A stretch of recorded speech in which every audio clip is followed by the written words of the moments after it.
ஒன்றும் இல்லை, 6 மாதத்துக்கு முன்னே என் மாப்பிள்ளை எனக்கு ஒரு மெசேஜ் அடிக்கிறாரு, அத்தை உங்கள் ப்ராடக்ட் ஒழுங்காகவே வேலை செய்வதில்லை. யாரு? என் மகா. நான் பார்த்தேன், இது ஏதோ கோக்குமா காகுதேடா சாமின்ட்டு நான் ஒரு மெசேஜ் அடிச்சுட்டேன், மாப்பிள்ளை அந்த ப்ராடக்டை உங்களுக்கு சேல் பண்ணி பல வருஷம் ஆயிடுச்சு, வாரண்டி பீரியடும் தீர்ந்து போச்சு, அந்த ப்ராடக்ட் ஒழுங்கா வேலை செய்யலினா இந்த கம்பெனி பொறுப்பேற்காது அப்படின்னு நான். ஏங்க யோசிச்சு பாருங்க, எல்லாமே ஒருவருக்கொருவர் தம்பி சொன்ன மாதிரி அந்த விட்டு கொடுத்து போறதுல தாங்க வாழ்க்கை ஜெயிச்சுக்கிட்டு இருக்குது. இன்னைக்கு அந்த மாதிரி சூழல்கள் எப்படி மாறி போயிருக்குது. இந்த மகிழ்ச்சியெல்லாம் நமக்கு எங்க கடையில வாங்குற பொருளா, காசுக்கு கிடைக்கிற பொருளா, எல்லாம் நமக்குள்ள இருக்குதுங்க. கொஞ்சம் ஒரு ரசனையா பார்த்தோன்னு வைங்க, அது மகிழ்ச்சிங்க. இங்க ஒண்ணு இல்ல, ஆண்கள் இருக்கிறீங்க, நான் ஒரு டிப்ஸ் சொல்லிடுறேன். பொதுவாக என் வீட்டுக்காரருக்கெல்லாம் கோபம் எப்போ வரும் தெரியுங்களா? சாப்பாட்டில் ஏதாச்சும் முடி இருந்தால் பயங்கர கோபம் வந்துடும். என்னது முடியெல்லாம் போட்டு ஆக்கி வச்சிருக்கிற, நீயே திண்டுதோல அப்படின்னு கோவிப்பாரு. அதனால் எப்பவுமே அவருக்கு நான் சொல்கிற டிப்ஸ் தான் உங்களுக்கும் சொல்கிறேன். ஒரு சமயம் ஏன்னா நாங்கள் வெள்ளிக்கிழமை ஆயில் பாத் எடுத்து எங்கேயோ தப்பி தவறி ஒன்று வந்து விழுந்துடுச்சுன்னா கோவிக்காதீங்க சகோதரர்களே, அப்படியே அதை கையில் எடுங்க, அந்த முடியை கையில் வச்சுட்டு அன்பு மனைவியை அருகில கூப்பிடுங்க, வாமா வாமா இந்த முடி இலையில் இருந்தாலும் அழகு உன் தலையில் இருந்தாலும் அழகு அப்படின்னு ஒரு கவிதையை வாசிங்க சார். அடுத்த நாள் இருந்து அந்த அம்மா இலக்கணம் சுத்தமா செய்யுமா இல்லையான்னு பாருங்க. அதை விட்டுட்டு என்ன இளவு முடியெல்லாம் போட்டு ஆக்கி இருக்கிறீங்கன்னா அந்த அம்மா சொல்லு, ஏங்க தினம் நீங்க தாங்க கேட்டுட்டே இருக்கிறீங்க லைஃப்ல ஒரு சேஞ்ச் வேணும், ஒரு லைஃப்ல சேஞ்ச் வேணும்னு, ஒரு சேஞ்சுக்கு தான் இதை போட்டு ஆக்குனேன்னு பதில் வரும். அதை நாம எப்படி அணுகிறோமோ அந்த அணுகிற விதங்கள்ல தாங்க நமக்கு இந்த மாதிரி திரும்பி வரு. ஒண்ணு ஞாபகம் வச்சுக்குங்க, நாம எதை கொடுக்கிறோமோ அதுதாங்க நம்மளுக்கு திரும்பி வரு. அதைத்தான் அவர் ரொம்ப அழகா சொன்னாரு, எதை நம்ம கொடுக்கிறோமோ அதுதான் நமக்கு திரும்பி வரு. இந்த சந்தேகம் யாருக்கு வந்ததுன்னா, அக்பர் பீர்பால் கதை நீங்க கேட்டிருப்பீங்க நிறையா. ஒரு நாள் அக்பர் பீர்பால் கிட்ட கேட்கிறாரு, என்ன பீர்பால், என்னமோ எதை கொடுக்கிறோமோ அது உடனே திருப்பி கிடைக்கும்னு சொல்றாங்க, உண்மையானு? ஆமாங்க அரசேனாரு. உண்மையா கரெக்டா சொல்லுங்க, எதை கொடுக்கிறோமோ அதுதான் திருப்பி கிடைக்குமான்னு? கிடைக்குங்க அரசே, அதுதான் கிடைக்கும். பேச பேசவே என்ன பண்ணிட்டாரு அக்பர், பீர்பால் கன்னத்துல பலார்னு ஒரு அறை விட்டுட்டாரு. சொல்லுங்க பீர்பால், எதை கொடுத்தமோ அது திருப்பி கிடைக்குன்னு சொன்னீங்களே, இப்ப கிடைக்குமா? எனக்கு அடிச்சிருவீங்களா, அடிச்சுட்டு போயிருவீங்களா அப்படின்னு கேட்கிறாரு. பீர்பால் புத்திசாலி இல்லையா, சிரிச்சுட்டு வெளியில வர்றாரு. வாயிற்காவலம் வெளியே நின்னாரு. அவங்கன்னத்துல பலார்னு பீர்பால் ஒன்று விட்டாரு. இது இன்னைக்கு அரசர் தொடங்கி வச்ச விளையாட்டு. யார முதல் பார்க்கிறோமோ அவங்கள ஒரு அறை விடணும்னு சொல்லி யாரு அரசர் தொடங்கி இருக்கிறாரு. நீ யார பார்க்கிறையோ அவங்கள ஒரு அறை விடுனாரு. இப்படியே அன்னைக்கு முழுக்க போயிட்டே இருந்தது. அக்பர் அத்தனை அரசு அலுவலக பணியும் முடிச்சுட்டு அந்த புறத்துக்கு வந்தார். அப்படி வரும் பொழுது அரசியார் மகாராணியார் ஓடி வந்து அக்பர் கணத்துல பலார்னு விட்டாரு. கதிகலங்கி நின்னாரு. என்னமான்னு கேட்டாரு. அப்பா மகாராணி சொன்னாங்க, இன்னைக்கு யாரோ நம்ம அரண்மனையில இந்த விளையாட்டை தொடங்கி வச்சிருக்கிறாங்களாமாங்க. இப்பதாங்க தலைமை வேலைக்காரி வந்து என் கண்ணத்துல ஒரு அறை விட்டுட்டு போனா, உங்களை பார்த்த உங்க கண்ணத்துல ஒரு அறை விட்டுட்டேன்னா. அப்போ எதை நம்ம கொடுக்கிறோமோ அதுதாங்க நமக்கு திரும்பி வரு. அப்ப அதை நம்ம எப்படி சாமர்த்தியமா அதை சமாளிக்கிறது அப்படிங்கிற இந்த சிந்தனை இருந்ததுன்னா வெற்றிங்க. நான் வந்து ஒரு நிகழ்வுக்கு பெரும்பாலும் என் கணவர் கூட வரமாட்டாரு. ஏன் வரமாட்டாருன்னா, ஒரே ஒரு நிகழ்வுக்கு தான் அவரை தப்பி தவறி கூப்பிட்டு வந்தேன். இந்த அமைப்பாளர்கள் எல்லாம் பார்த்துட்டு என்ன பண்ணாங்க, ஐயா அக்கா மாமனை கூப்பிட்டு வந்திருக்குதுன்னு கொண்டு வந்து முன்னாடி உட்கார வச்சுட்டாங்க. சரி நம்ம மனுஷன் வந்திருக்கிறாரு, 4 நல்ல செய்திகளை பேசி அவர் அப்படியே உள்ளம் கவரணும்னு நான் திருக்குறள் எல்லாம் எடுத்து பேசுறேன். பெண்ணின் பெருந்தக்க யாவுல கற்பனும் திண்மை உண்டாக பெறின் சொல்லிட்டு கம்முன்னு இருக்க வேண்டியதானே.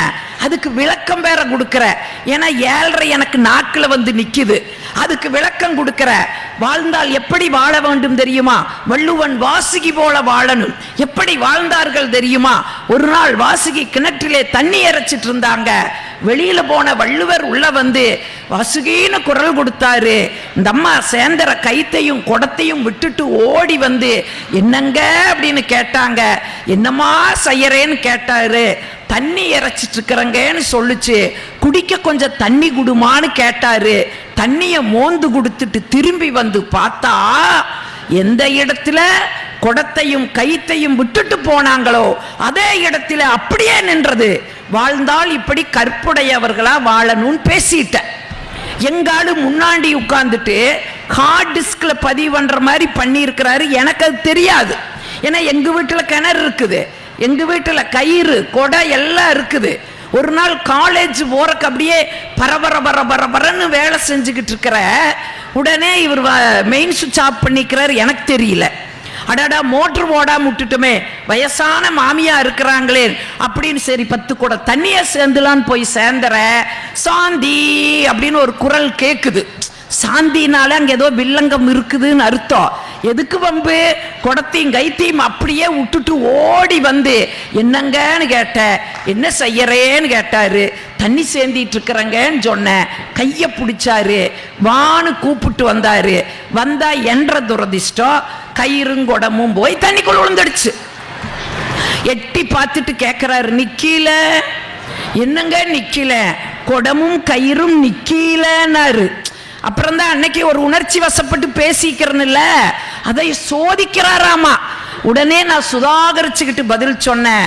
ஏங்க தண்ணி சேர்ந்தறவ மட்டும் வாசுகியா இருந்தா போதாதுங்க, கூப்பிடுறவரும் வள்ளுவரா இருக்கணுங்கன்னு சொல்லிட்டு திருவள்ளூர் ஓடி வர்றேன்னு சொன்னா, இந்த சுதாகரிப்பு இருந்ததுன்னு வைங்க, இது எல்லாம் நமக்குள்ளதான் இருக்குது. இப்ப நான் சொல்லும் போது இது உங்களுக்கு நகைச்சுவையா தெரியுது. உங்க வாழ்க்கையிலும் இந்த மாதிரி நிகழ்வுகள் நடக்கும். ஆனா அவர் சொன்ன மாதிரி நம்ம அந்த இறுகன மனத்தோடைய அதையெல்லாம் அணுகணும்னா இது நகைச்சுவை அப்படிங்கிறதும் கூட நமக்கு தெரியாதுங்க. நீங்க எந்த சூழலிலும் முடிந்தவரை மகிழ்ச்சியா வச்சு பாருங்க.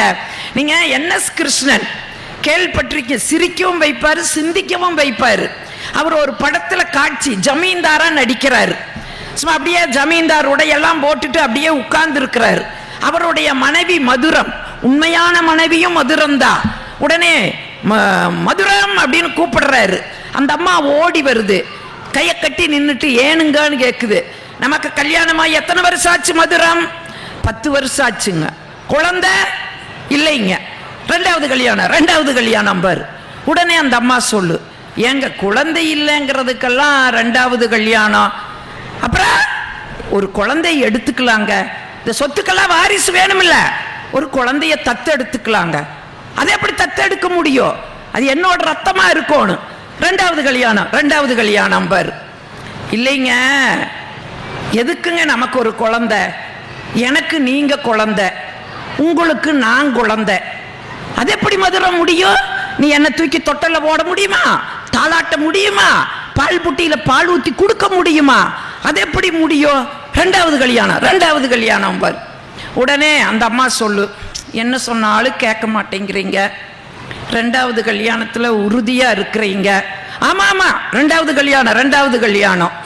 அப்போ ஒண்ணு பண்ணுங்க, பார்க்கறதான் பார்க்குறீங்க, உங்களை மாதிரி இல்லாம ஒரு நல்ல மாப்பிள்ளை எனக்கு பாருங்க. அந்த அம்மா அப்படியே விக்கித்து உட்கார்ந்துருவார். NS கிருஷ்ணன் தோல்ல போட்டிருக்கிற அந்த துண்டை தூக்கி தலையில போட்டுட்டு போவார். இந்த காட்சி படத்துல வரும். இது நம்ம சிரிக்கிறதுக்கு மட்டும் இல்லைங்க, இதுல என்ன ஒரு சிந்தனையை NS கிருஷ்ணன் கொடுக்கிறாரு தெரியுங்களா? பொதுவா குழந்தை பாக்கியம் இல்லைன்னா ஆண்கள் தான் 2வது திருமணம் செய்வாங்க. இது உலக வழக்கு, இந்த மண்ணில நடைமுறையும் அதுதான். ஆனா ஆண்கள் 2வது திருமணம், அதாவது குழந்தை இல்லைங்கிறத காரணம் காட்டி ஆண்கள் 2வது திருமணம் செய்யற மாதிரி அதே காரணத்தை காட்டி ஒரு பெண் 2வது திருமணம் செஞ்சான்னா என்ன ஆகும் தெரியுமா? துண்ட தோல்ல போட மாட்டீங்க, தலையில போட வேண்டிய ஒரு சூழல் வந்துருங்கிற ஒரு சிந்தனையை NS கிருஷ்ணன் அந்த கதையில சொல்லுவாருங்க. இதை நம்ம கொஞ்சம் ஆழமா நுட்பமா பார்த்தோம்னா தான் தெரியும். அப்ப எந்த சூழலிலுமே நம்ம முடிந்தவரை மகிழ்ச்சியா இருக்க. நீங்க எம்மா ராதா விடங்களாங்க, எம்ஆர் ராதாவை பார்க்கறக்கே நமக்கு கொஞ்சம் கொடூரமாக தான் தெரியும். அவர் பேசுறது எல்லாமே நமக்கு கொஞ்சம் பயமாக தான் தெரியும். அவர் நமக்கு எல்லாமே தெரியும். எம்ஜிஆரை சுட்டுட்டாரு, தன்னையும் சுட்டுட்டாரு. 2 பேர்த்தையும் கொண்டு ஒரே ஆஸ்பத்திரியில் தான் படுக்க வச்சிருந்தாங்க. ஒரு நண்பர் ஒருத்தர் எம்ஜிஆரை பார்க்கறக்கு வந்தார். தப்பி தவறி எம்ஆர் ராதா ரூம்புக்குள்ள வந்துட்டார். அண்ணே மன்னிச்சிருங்கண்ணே, ஆனால் அவர் கோபம் வந்துருமே. அண்ணே மன்னிச்சிருங்கண்ணே, ராமச்சந்திரனை பார்க்க வந்தனே, தவறி உங்ககிட்ட வந்திருக்கேன். சரி வந்ததே வந்தையலடா என்ற கேள்விக்கு பதில் சொல்லி போட நில்றான் நிற்க வச்சுட்டாரு. அவன் பயந்துட்டு நிற்கிறா. என்னங்கண்ணன், ஏண்டா இந்த துப்பாக்கியை வச்சுதான் ராமச்சந்திரனையும் சுட்டேன், என்னையும் சுட்டேன், அவனும் ஜாகுல நானும் ஜாகுல, இந்த துப்பாக்கியை வச்சுட்டாடா நம்ம சீனாக்காரன் கூட போய் சண்டை போட போறோம்னு கேட்டாரு. இங்க யோசிச்சு பாருங்க, எத்தனை பெரிய ஒரு ஆழமான செய்தி. அவர் இருக்கிற சூழல் என்ன, அந்த நேரத்திலையும் கூட அவருக்கு அந்த நகைச்சுவைக்கு பஞ்சம் இல்லைன்னு சொன்னா இது அத்தனையும் நம்ம கிட்ட இருக்குங்க. ஆனா நாம் என்ன பண்றோம், பெரும்பாலும் சண்டை சண்டை சண்டை இல்லாத வீடு கிடையாது இல்லையா? சட்டி வாணினா முட்டைத்தான் செய்யும், மூக்குனா சளி பிடிக்கத்தான் செய்ய. பெரும்பாலும் சண்டைகள் இருந்தா தாங்க வீடு, சண்டைகள் இருந்தா தானே வீடு. ஏன் இப்படித்தான் காலையிலிருந்து சண்டை போட்டாங்க, ஓயாது சண்டை. கடைசியில் அந்த கணவன் பார்த்தாரு, இவளும் ஓய மாட்டேங்கிறா, நானும் ஓயில. சரி எங்கேயோ அப்படியே வெளியில போயிட்டு வந்தோம்னா கொஞ்சம் மனசு ரிலாக்ஸ் ஆகுன்னு வந்து ஸ்கூட்டரை எடுத்தாரு, ஸ்டார்ட் பண்ணாரு. ஸ்கூட்டர் ஸ்டார்ட் ஆகல. அந்த அம்மாவை நினைச்சு மறுபடி முதிச்சாரு, மறுபடி ஸ்டார்ட் ஆகல. நிறுத்தி போட்டு வந்து இதுவும் நம்மளை உயர வாங்குது சனிய அப்படின்ட்டு வந்து சோபால் உட்கார்ந்தாரு. அந்த அம்மா பார்த்துச்சு, காலையிலேருந்து நம்ம கூட கத்தி கத்தி பாவ தொண்டையெல்லாம் அந்த மனுஷனுக்கு வறண்டு போயிருக்கு. சரி ஒரு காஃபியை போட்டு கொடுப்போமே அப்படின்னு அந்த அம்மா காஃபியை போட்டு கொண்டுட்டு வந்துச்சு. உடனே இவர் முடிவு பண்ணாரு, ஓ காப்பியை கொடுத்து நீ சமாதானம் பண்ண பார்க்கறியா, இரு இதை வச்ச சண்டையை ஆரம்பிக்கிறேன் பாரு. காப்பி சூடா இருந்தா கேட்க போறேன், ஓ நான் நெருப்பு கோழியா இதை குடிக்கிறக்கு, இல்ல காப்பி ஆறி இருந்ததுன்னா நான் என்ன சூடு சொரணை இல்லாதவனா இப்படி கொடுத்துருக்கிறேன்னு ஆரம்பிப்போன்னு காப்பியை வாங்கினார். வாங்கிட்டு வாய்க்கிட்ட கொண்டு போனார். மிதமா இருந்துச்சு. அடாடா சண்டை போட வழி இல்லை. சரி ரைட் குடிப்போம், சர்க்கரை இருந்தாலும் சண்டை போடுவோம், இல்லைனாலும் சண்டை போடுவோம் நினைச்சுக்கிட்டு ஒரு வாய் தாங்க வாயில ஊத்துனாரு. என்ன ஆச்சரியம் தெரியுமா, சர்க்கரை இல்லை. புலம்ப ஆரம்பிச்சுட்டார். இந்த குடும்பத்துக்காக நான் ஓடா தேஞ்சு உழைச்சு சம்பாரிச்சு ஒரு ஸ்பூன் சர்க்கரைக்கு கதி இல்லையான். அந்த அம்மா ஒன்றும் பேசல, மௌன நிலையில கிட்டத்தட்ட அது யோக நிலைக்கு போயிடுச்சு. ஒரு ஸ்பூனை எடுத்துட்டு வந்தது, அந்த டம்ளருக்குள் விட்டு இப்படி இப்படி இப்படின்னு கலக்குச்சு. அப்புறம் குடிச்சாரு. சர்க்கரை இருந்தது. எப்படி சர்க்கரை கடி டம்ளர் கடியில் சர்க்கரை இருக்குதோ அதை வச்சுக்கிட்டு நம்ம டம்ளர் முழுவதும் சுவையை தேடுற மாதிரி நம்முடைய வாழ்க்கையில் மகிழ்ச்சி இருக்குது. அந்த மகிழ்ச்சியை தொலைச்சிக்கிட்டு எங்கே மகிழ்ச்சி எங்கே மகிழ்ச்சி எங்கே மகிழ்ச்சின்னு நம்ம தேடிட்டு இருக்கிறோமே, இது கொஞ்சம் நியாயமாக நம்ம யோசிச்சு பாருங்க. கொஞ்சம் உட்கார்ந்து நீங்க சிந்திச்சு பாருங்க, எங்க வாழ்க்கையினுடைய அந்த நிறைவு எங்கெங்க இருக்குது. 15 வருஷம் கல்யாணமான தம்பதி, சண்டை சச்சரவு ஒன்றும் கிடையாது. கோபிநாத் சொன்ன மாதிரி பேரம் பேத்தி கொள்ளு பேரம் கொள்ளு பேத்தி எல்லாம் எடுத்துட்டு அப்புறம் பிரச்சனையை பேசுற மாதிரி எந்த சண்டையும் கிடையாது. எல்லாரும் பேட்டி எடுக்கிறாங்க. ஏங்க உங்களுக்குள்ள சண்டை இல்லைங்க, சான்ஸே இல்லைங்க, எப்படிங்க சண்டை வராம இருக்கு? அது கணவன் பேசி மனைவி பேசாம இருப்பாங்களான்னு? பேச மாட்டாளுங்க. சும்மா சொல்லுங்க, எப்பாச்சும் ஒரு தடவையாவது சண்டை வந்திருக்குன்னு. இல்லைங்க சண்டை இல்லைங்க. எப்படிங்க சண்டை வராம இருக்கு? எப்படிங்க அவ பேசுவா? அவதான் ஊமைங்களாச்சுட்டான். அவ ஊமை, பிரச்சனை இல்லாம போகுது. எல்லாரும் கேட்ட பிறகு அவனுக்கு ஒரு ஆசை, இவளும் என்னமோ சொல்லணும்னு ஆசைப்படுறா. சரி எதுக்கு டாக்டர்கிட்ட கூட்டிட்டு போவோம், போய் பரிசோதனை பண்ணுவோம், பேச முடிஞ்சுன்னா அவளை பேச வைக்கவர். டாக்டர்கிட்ட கூட்டிட்டு வந்தா, டாக்டர் என் மனைவி என்னமோ சொல்லணும்னு ஆசைப்படுறா, நீங்க எதுக்கு ஒரு பரிசோதனை பண்ணி பாருங்க டாக்டர். அவர் எல்லா பரிசோதனையும் பண்ணாரு. பண்ணிட்டு சொன்னாரு, ஒன்றும் பிரச்சனை இல்லை, எக்ஸ்ட்ரா சதை வளர்ந்துருக்குது, ஆப்ரேஷன் பண்ணா உன் மனைவி கலகலன்னு பேசுவான்னு சொன்னாரு. 6 லட்சம் ஆகுனாரு. 3 வட்டிக்கு வாங்கினா 6 லட்சத்தை கட்டுனா ஆப்ரேஷன் சக்சஸ். அவன் வந்து கேட்டா, டாக்டர் என் மனைவி போ 8ஆம் நம்பர் ரூம்ல எகிரி பேசிக்கிட்டு இருக்கிறா, போய் பாருனா. போனா கதவை திறந்தா கணவனை பார்த்தா 15 வருஷம் பேசாததை 10 நிமிஷத்துல பேசி முடிச்சா.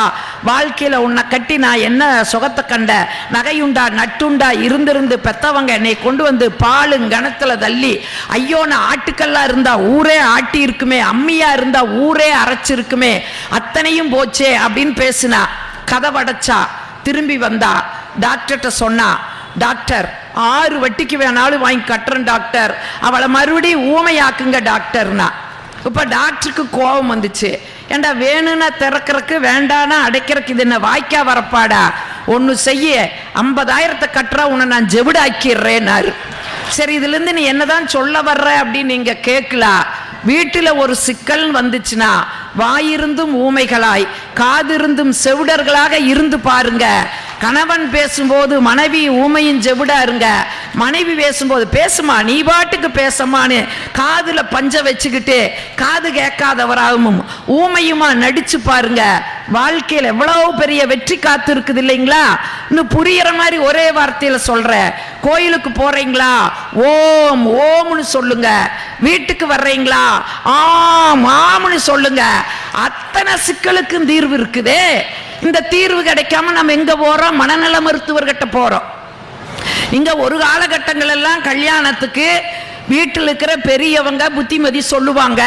இன்னைக்கு திருமணத்திற்கு முன்பு மனநல மருத்துவர்கிட்ட மணமகனையும் மணமகளையும் கூட்டிட்டு போய் அவங்க திருமண வாழ்க்கைனா என்ன அப்படிங்கிற ஆலோசனையை தந்து அப்புறம் திருமணம் பண்ற ஒரு சூழலுக்குள்ள நம்ம மாறி இருக்கிறோமே. யோசிச்சு பாருங்க. சரி அப்படித்தான் பேசினாலும் அந்த திருமண வாழ்க்கையில இன்னைக்கு ஒரு கணக்கெடுப்பு சொல்லுது. அன்னைக்கெல்லாம் புரிஞ்சுக்கிட்டு வாழ்ந்தோம். இன்னைக்கெல்லாம் 65% நீதிமன்றத்தில் குடும்ப நீதிமன்றத்தில் விவாகரத்து கேட்டு வழக்கு இருக்குதுன்னா அதுக்கு என்ன காரணம்னு ஒரு இதை யோசிச்சு பாருங்க. ஒன்னே ஒண்ணுங்க, அன்னைக்கு சண்டை வந்ததுன்னா இப்ப அந்த காலமெல்லாம் எனக்கு நினைவு வருது. வீட்டில் ஒரு பிரச்சனையா, ஒரு அடி விட்டுட்டாரா, அப்பனுக்கு கடிதம் எழுதுவோம். இந்த இணையம் வாட்ஸ்அப் எல்லாம் இன்னைக்கு கிடையாது. ஒரு கடிதத்தை போடுவோம். அந்த கடிதம் எங்க அப்பன் கையில போய் கிடைக்கல 1 வாரம் ஆகு. அதை வாங்கி பார்த்து எங்க அப்பன் குதின்னு குதிப்பா. பாரு என்ன தைரியம் இருந்தா அம்மனியை அடிச்சிருப்பானவ. டே அங்காளி வங்காளி எல்லாம் வாங்கடா, அண்ணன் தம்பி அத்தனை பேரையும் கூப்பிட்டு ஆடு அடிச்சு கோழி அடிச்சு குழம்பு வச்சு அவங்களை எல்லாம் சாப்பிட வச்சு வாங்கடான்னு கூப்பிட்டு வரையில இன்னொரு வாரம் ஆயிரு. 15 நாள் ஆயிரு கிட்டத்தட்ட. அவங்க எங்க வீட்டுக்கு வந்து சேரும் போது அடுத்த பிள்ளை தயாராகி உட்கார்ந்துருப்போம். இருந்துச்சுங்களா இல்லையா? பொய்யா உண்மையா? இருந்த மண்ணு தானுங்க இந்த மண்ணு. அப்படித்தாங்க வாழ்ந்தோம். உடனே இங்க வருவாங்க, சந்தோஷமா இருக்கிறத பார்த்துட்டு அட ஏதோ மாப்பிள்ளை கையை ஓங்கிக்கிறாரு, அம்மனி கழுத்துல வட்டுடுது, அம்மனி இதுக்கு போய் ஒரு கடிதத்தை போட்டுக்கிட்டு சரி சரி சரின்னு இங்கேயும் கோழி அடிச்சு இங்கேயும் மாடு அடிச்சு இங்கேயும் சாப்பிட்டு எங்க வங்காளி மக்கள் எல்லாம் ஊர் போய் சேர்ந்தாங்களா இல்லைங்களா? சிக்கல் இருந்துதா? குடும்பத்துல சிக்கல் இருந்துதா? இன்னைக்கு பேச முடியுமா?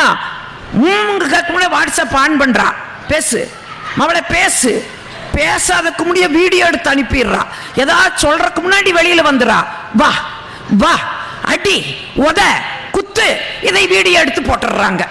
ஒண்ணுமே நடந்திருக்காதுங்க. ஒண்ணுமே வாயில ஒரு வார்த்தை தான் சொல்லி இருப்போம். வெளியில வந்து முடிய அவுத்து போட்டு வா அடி உத குத்து, அதை மட்டும் அங்க போகு. ஓ அடிச்சு போட்டாங்கடா. எவ்வளவு பெரிய சிக்கலுக்குள்ள நம்ம போயிருக்கிற. இதுக்கு என்ன காரணம் தெரியுங்களா? அன்னைக்கெல்லாம் என்ன பிரச்சனையா இருந்தாலும் கணவன் மனைவிக்குள்ளேயே பேசி தீர்த்துட்டாங்க. ஆனா ஏன் இன்னைக்கு இந்த சூழல் வந்திருக்குதுன்னா, இங்க 10 வருஷம் குழந்தை பாக்கியம் இல்லை ஒரு தம்பதிக்கு. 10 வருஷம் கழிச்சு அவ பலாச்சோள மாதிரி ஒரு ஆம்பளை பையனை பெத்துட்டா. பேர் வைக்கிறதுல சிக்கல் வந்துடுச்சு. என்ன பேர் வைக்கிறது? அந்த அம்மா சொல்லுது எங்க அப்பன் பேர் சிவசாமி வரணுங்குது. அவரு சொல்றாரு எங்க அப்பா கிருஷ்ணசாமி வரணுங்கிறாரு. 3 மாசம் 2 பேர் பேரே வைக்கல. தினம் சண்டை.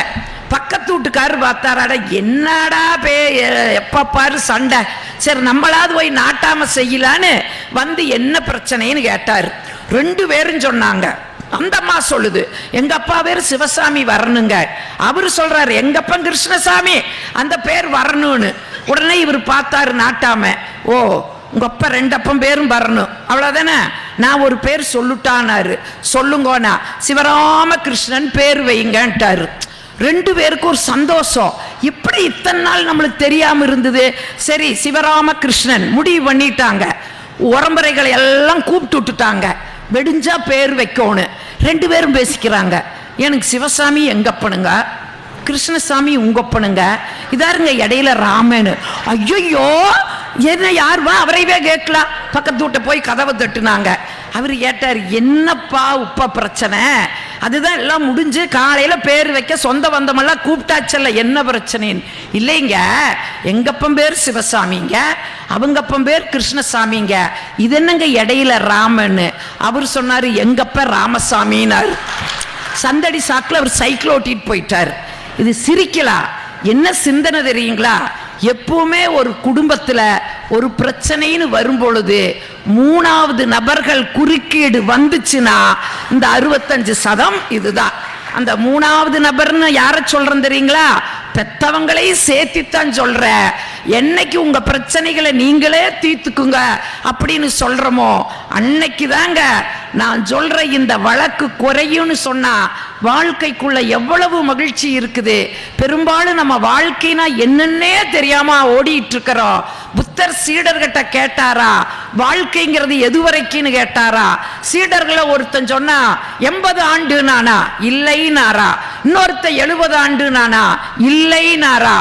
60 ஆண்டுனா ஒருத்த இல்லைனா, ஒருத்த 50னா இல்லைனா. ஒரு 50 ஆண்டும் கூட ஒரு மனுஷன் வாழ மாட்டாரா குருவேன்னு கேட்டா, அப்ப புத்தர் சொன்னாரு, ஒரு கணப்பொழுதுதான் வாழ்க்கைனாரு. உள்ள போய் வெளியே வர்ற காற்று நின்னுச்சுன்னா நம்முடைய வாழ்க்கை முடிஞ்சிடுது. நம்ம வாழ்க்கை என்பது ஒரு கணப்பொழுதுன்னு சொன்னார். நீங்க நான் சொல்றத கொஞ்சம் நுட்பமா கவனிங்க. ஒரு செய்தியோட நானும் முடிச்சிடுறேன். ஏன்னா பாவ எல்லாருமே ரொம்ப நேரமா காத்துட்டு இருக்கீங்க. ஒரு செய்தியோட நானும் முடிச்சிடுறேன். நீங்க ஒரு நாள் இந்த மண்ணை கீறிட்டு புழு வந்துச்சு. அது கொஞ்ச நாள் இந்த மண்ணில் ஒரே மகிழ்ச்சியா வாழ்ந்துட்டு இருந்துச்சு. கொஞ்ச நாள்ல அந்த புழுவை ஒரு வண்டு தின்னுச்சு. புழு செத்துடுச்சு, வண்டு உயிரோட இருந்துச்சு. அது கொஞ்ச நாள் மகிழ்ச்சியா வாழ்ந்தது. ஒரு நாள் அந்த வண்டை ஒரு பூச்சி வந்து தனக்கு இரையாக்கிடுச்சு. இப்ப வண்டு இறந்தாச்சு, பூச்சி கொஞ்ச காலம் உயிரோட இருந்துட்டு இருந்துச்சு. ஒரு நாள் அந்த பூச்சிய தவளை தனக்கு இரையாக்கிடுச்சு. இப்ப பூச்சி செத்தாச்சு, தவளை கொஞ்ச நாள் வாழ்ந்துட்டு இருக்குது. தவளையை பத்தி உங்களுக்கு தெரியும். நுணலும் தன் வாயால கெடுங்கிறது தவளைக்கு தான் பொருந்து. தவளை கொர்ற கொர்றன்னு கத்தியே பாம்புக்கு இரையாகு. ஒரு நாள் அப்படியே வயிறு நிறைஞ்ச மகிழ்ச்சியில கொர்ற கொர்ற கொர்றன்னு கத்துச்சு. பாம்பு வந்துச்சு, ஈஸியா தவளைய பிடிச்சது, இரையாக்கிடுச்சு. இப்ப தவளை செத்துடுது. பாம்பு கொஞ்ச நாள் அப்படியே மகிழ்ச்சியா வாழ்ந்துட்டு இருந்தது. ஒரு நாள் அப்படியே உயரமான இடத்துல கழுகு பறந்துச்சு. பறந்துட்டு இருக்கிற கழுகு கீழே பார்த்துச்சு. அப்படியே பாம்பு நெளிஞ்சுக்கிட்டு இருந்தது. அது கழுகோட கண்ணுக்கு ஒரு நூடுல்ஸ் மாதிரி தெரிஞ்சிருக்குது. நேர கீழே வந்துச்சு, பாம்பை கொத்துச்சு. பாம்பு செத்துது, கழுகு கொஞ்ச நாள் வாழ்ந்தது. ஒரு நாள் ஒரு வேடுவன் வந்து வேட்டையாடுறக்கு போனான். அந்த கழுக வேட்டையாடிட்டான். வேட்டையாடிட்டு கொண்டு வந்து மனைவி கையில கொடுத்தா, இந்தா இதை கழுகு 65 செஞ்சு வை அப்படின்னு கொண்டு வந்து மனைவி கிட்ட கொடுத்தா. மனைவியும் அதை வாங்கி கழுகு 65 செஞ்சு வச்சா. அதை வேடம் தின்னா. அவன் கொஞ்ச நாள் மகிழ்ச்சியா வாழ்ந்தா. ஒரு காலத்துல அவன் இறந்துட்டா. அவனை கொண்டு போய் மண்ணுக்குள்ள புதைச்சாங்க. ஒரு நாள் அந்த மண்ணை கீறிக்கொண்டு புழு வந்தது என்று சொன்னால், புழுவிலே தொடங்கி புழுவிலேயே வாழுகிற வாழ்க்கை நம்முடைய வாழ்க்கை. ஆனா நாம என்ன நினைச்சுக்கிட்டு இருக்கிறோம்? பல ஆண்டுகள் நம்ம வாழ போறோம், அதை சாதிக்க போறோம், இதை சாதிக்க போறோம்னு சொல்லி வாழ்க்கை நிலையானதுன்னு நினைச்சுக்கிட்டு இருக்கிறோம். நிலையானது இல்லைங்க. நல்லவற்றை பிள்ளைகளுக்கு சொல்லுங்க.